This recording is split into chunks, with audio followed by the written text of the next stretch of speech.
Wefolo, mlienda Mandela leo? Sauti ya bibi ilikuwa nzito na ikanitisha kama vile sikuwahi kuisikia tangu nizaliwe. Hata hivyo nilikataa kata. Akaniamsha na kunipeleka sebuleni ambako gwaride la utambulisho kutoka kwa mtu asiyejulikana lilikuwa likiningoja. Nadhani ni huyu. Eti we mtoto, mlienda kuchukua nini kule Mandela? Alinistaajabisha sana mgeni huyu. Licha ya utu uzima wake, alikosoje subira hata kidogo. Unaambiwa hata nilivyomwamkia hakuitika. Alichosisitiza ni kuwa aliniona nikiingia kwenye chumba kimojawapo kati ya vile vyumba vichafu visivyo na mwenyewe kwenye jengo la ule uwanja. Na mbona simuelewi? Anauliza au anasema? Nilijiuliza. Nilimkazia macho huku nikishangazwa na ubaridi niliokutana nao mwilini wakati tumegonganisha macho. Mwangaza mdogo wa chemli ulitosha kuona nuru ya kuogofya kwenye macho yake. Lakini hata hivyo nikaendelea kumtazama kwa ujasiri wa nje, ili hali ndani nikiwa nimeishiwa nguvu kabisa. Mbona kama nimewahi kumwona huyu mtu? Nilimuonea wapi? Lini? Kafuata nini? Ile chupa ya Black Jesus inamhusu nini huyu baba? Au katumwa? Nikakataa kata. Sijawahi na huwa siingii katika vyumba vile vyenye kiza vya Nelson Mandela. Tena baada ya kumkatalia kwa nguvu, nilimwona akitabasamu ghafla na kutingisha kichwa kuafikiana nami.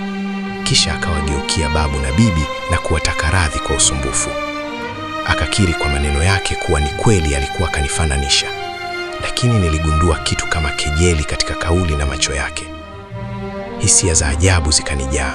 Imani ikanijia kuwa huyu mtu alikana tu mgomoni, lakini macho yake yaliongea kitu tofauti. Wewe ndiye uliyechukua ile chupa na utanieleza ilipo. Haya niliyasikia dhahiri kupitia macho yake. Akaaga na kuondoka. Ukabaki mjadala mzito kwa babu na bibi kuhusu mtu huyo. Ni nani huyu? Mbona hatumjui kabisa? Alihoji zaidi bibi akiwa amejawa wahaka. Lakini babu akiwa mtulivu alimezwa na imani kuwa yule mtu alikuwa askari kanzu katika majukumu yake ya kipelelezi. Ila bibi alikataa. Babu akamshangaa. Nikaulizwa tena, nikataa. Kisha nikaamliwa nikalale. Nikarudi zangu chumbani huku nikiwa na hofu kubwa sana moyoni. Macho ya yule mtu yakawa kama tochi iliyoendelea kunimulika akilini.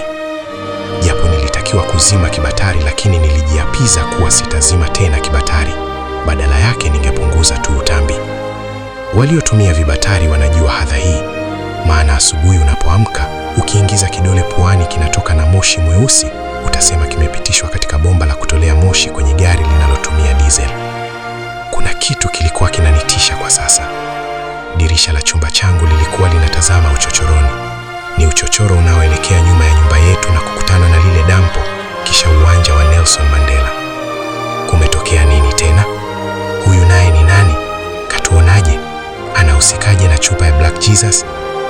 Mawazo na mashaka niliyokuwa nayo hayakuweza kupika uzito wa usingizi uliokuwa unabembembea kwa nguvu katika papi za macho yangu. Sikuchukua muda, nikapitiwa na usingizi mzito. Nililala bila kuzima kibatari. Usiku wa maane mvua ilianza kunyesha. Baridi ikaongezeka. Nikajikunja vizuri zaidi ndani ya blanketi langu. Nikaendelea kuuchapa. Kisha ndoto ya ajabu ikanijia. Nikaota nikiwa nimelala pale kitandani. Tena baridi ikiwa imezidi kunipiga na upepo unavuma kama vile niko nje. Lile blanketi lisifai kitu. Nikainua uso wangu kutazama dirishani. Nikaona dirisha liko wazi. Ajabu zaidi ni kwamba mvua ikawa inapita dirishani, kisha inakunja kona na kuja kuninyeshea usoni. Mvua gani hii ya kishetani? Mvua inakata kona kama L, tena inachagua kuninyeshea usoni tu, ikiacha maeneo mengine makavu kabisa. Mshangao ulipozidi, ndoto ikakatika. Moyo ulikuwa unapiga kwa nguvu sana. Nikasema, lo, afadhali. Ndoto gani hii? Ngoja niendelee kulala. Nikajiambia. Kabla sijajifunika blanketi hadi usoni, nikashangaa amenimwagia tena maji. Na wala hakuyatoa mbali, aliyochota kwa kutumia kata kwenye mtungi uliokuwa kwenye pembe ya chumba changu hiki. Mkono wa kushoto tu ukishavuka mlango. Nikajipangusa yale maji huku nikijaribu kukaa wima na kumtazama vizuri. Alikuwa amevaa nguo zile, shati jeupe na suruali nyeusi.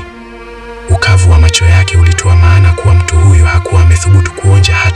usingizi tangu alipotuaga wakati ule. Chupa yangu iko wapi? Aliniuliza kwa sauti kubwa na kutisha, wala hakuonyesha kujali kuamsha waliolala. Damu ikanisamama, mate yakanikauka. Nilitembeleka kwa hofu, nikabaki kumtazama kama kinyago. Chupa yangu iko wapi? Akauliza tena. Aliondoka nayo John, nilimjibu huku nikiwa siamini kama sauti yangu ilimfikia au la. Haya, nipeleke kwao. Asiyejulikana aliniamuru huku akinifunua kwa nguvu na kuruhusu baridi kali ilinichape miguuni. Halafu akaniinua na kunitoa kitandani bila huruma. Ndipo nikagundua kuwa madirisha mawili ya mbao yaliyotenganishwa na kizingiti cha mbao yalikuwa wazi. Ndivyo madirisha mengi kwenye nyumba zetu za kimaskini yalivyokuwa. Hakukuwa na nondo wala grill. Madirisha ya chumba hiki yaliundwa kwa vipande viwili vya mbao vilivyotenganishwa na ubao mmoja katikati, ambao uligongewa misumari mikubwa miwili iliyotumika kama komeo kulia na kushoto. Akanichukua mpaka dirishani, akaniinua na kunipenyeza huku akiniamuru nirukie nje. Wakati anafanya hivyo nilimuona akitabasamu. Ndipo nikaona mwanya wake kwa mara nyingine. Nikamkumbuka. Kabla sijamaliza kumshangaa, nilimsikia akitamka yale maneno yake kama mtu anayenena kwa lugha. Jesus is black. Jesus is black. Yesu yupo hapa. Kugundua kwamba huyu mtu ndiye yule kichaa wa kuitwa Black Jesus ilikuwa kama kufikiwa na kimondo kichwani.